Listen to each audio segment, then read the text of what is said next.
दोस्तों बहुत बहुत स्वागत है आपका हमारे चैनल इजी टेक ट्यूटर में। आज हम लोग बात करने वाले हैं कोरोना वायरस वैक्सीन के बारे में। दोस्तों कोरोना वायरस का कहर अब किसी से छुपा नहीं है। इसने पूरे विश्व की अर्थव्यवस्था को मंदी के दौर में ला दिया। इससे महंगाई और बेरोजगारी बहुत ज्यादा बढ़ी है। अब हर कोई इस वायरस के कहर से मुक्ति पाना चाहता है। इसी बीच इस वायरस की वैक्सीन की खबर से लोगों में खासा उत्साह है। हर कोई इस वैक्सीन के बारे में जानना चाहता है। आइए इस वैक्सीन के विषय में कुछ महत्वपूर्ण बिंदुओं पर एक नजर डालते हैं। कोरोना वायरस वैक्सीन की खोज में ब्रिटेन देश ने बाजी मारी है। लोगों को फाइजर बायोएनटेक वैक्सीन की पहली खुराक दी जानी शुरू हो गई है। अब इसके साथ ही ब्रिटेन कोविड-19 वैक्सीन की मंजूरी देने वाला पहला यूरोपीय देश बन गया है। फाइजर बायोएनटेक वैक्सीन को आरएनए टेक्निक के साथ विकसित किया गया है, जिसमें कोरोना वायरस के जेनेटिक कोड का प्रयोग किया गया है।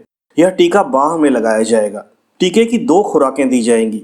आइए वैक्सीन के साइड इफेक्ट के बारे में जान लेते हैं। फाइजर कंपनी के अनुसार ट्रायल के दौरान वॉलंटियर्स में मामूली साइड इफेक्ट देखे गए, जो जल्दी ही सही भी हो गए। दूसरी खुराक के बाद सबसे गंभीर दुष्परिणाम सामने आए। 3.8% वॉलंटियर्स को थकान महसूस हुई और 2% को सिर दर्द की शिकायत हुई। अधिक उम्र वालों की अपेक्षा कम उम्र वाले वॉलंटियर्स ने कम शिकायत की। यहाँ पर हमें एक बात का ध्यान रखना चाहिए कि कोई भी टीका 100% प्रभावी नहीं होता। टीका ट्रायल के दौरान यह भी स्पष्ट हुआ कि टीकाकरण का मतलब यह कतई नहीं है कि हम जल्द ही सामान्य जीवन शैली को अपना सकते हैं, क्योंकि कोई भी टीका 100% प्रभावी नहीं है। वैज्ञानिक निरंतर सतर्कता की अपील करते रहते हैं, जैसे मास्क पहनना, हाथ धोना और सामाजिक दूरी बनाए रखना। और आइए जानते हैं कि इंडिया में कोरोना वायरस वैक्सीन का क्या परिदृश्य है। केंद्र सरकार ने देश में बड़े पैमाने पर कोरोना वायरस वैक्सीन लगाने के लिए तैयारी कर ली है। हाल ही में वैक्सीन देने को लेकर सरकार ने स्टैंडर्ड ऑपरेटिंग प्रोसीजर का ड्राफ्ट राज्य के साथ साझा किया है। सरकार ने इसके लिए अपने स्तर पर एक विस्तृत योजना तैयार कर ली है। बताया जा रहा है कि टीकाकरण केंद्र पर 5 लोगों को तैनात किया जाएगा। साथ ही वैक्सीन की पहली डोज मिलने के बाद किसी न किसी के विपरीत प्रभाव की आशंका के मद्देनजर एक कमरे को तैयार किया गया है। अनुमान के मुताबिक प्रत्येक टीकाकरण केंद्र पर एक दिन में करीब 100 लोगों को वैक्सीन की डोज दी जा सकेगी।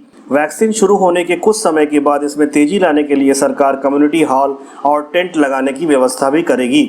यह जानकारियां स्वास्थ्य एवं परिवार कल्याण मंत्रालय स्टैंडर्ड ऑपरेटिंग प्रोसीजर के ड्राफ्ट के तौर पर राज्यों के साथ साझा की गई है। हर टीकाकरण केंद्र पर एक गार्ड समेत 5 लोगों की तैनाती होगी और करीब 3 कमरे दोस्तों वैक्सीनेशन और ऑब्जर्वेशन के लिए होंगे। वैक्सीन लेने वाले हर शख्स को 30 मिनट तक निगरानी में रखा जाएगा। किसी तरह का गंभीर असर होने पर लोगों को पास के डेडिकेटेड अस्पताल में भर्ती किया जाएगा। वैक्सीनेशन के लिए 3 कमरों को रिजर्व करने का फैसला किया गया है। सोशल डिस्टेंसिंग के नियमों का पालन करने की वजह से ऐसा किया गया है। एक बार में वैक्सीनेशन में एक ही शख्स को प्रवेश दिया जाएगा। हालांकि वेटिंग और निगरानी रूम में कई लोगों के बैठने की व्यवस्था की जाएगी। आपको बता दें कि कई देशों ने अलग अलग कंपनियों की कोरोना वैक्सीन के आपात इस्तेमाल को मंजूरी दी है। माना जा रहा है कि इस साल के अंत तक या अगले साल की शुरुआत में भारत में कोरोना वैक्सीन के इस्तेमाल को मंजूरी मिल सकती है। दोस्तों मैं उम्मीद करता हूं कि जानकारी आपके बहुत काम आएगी।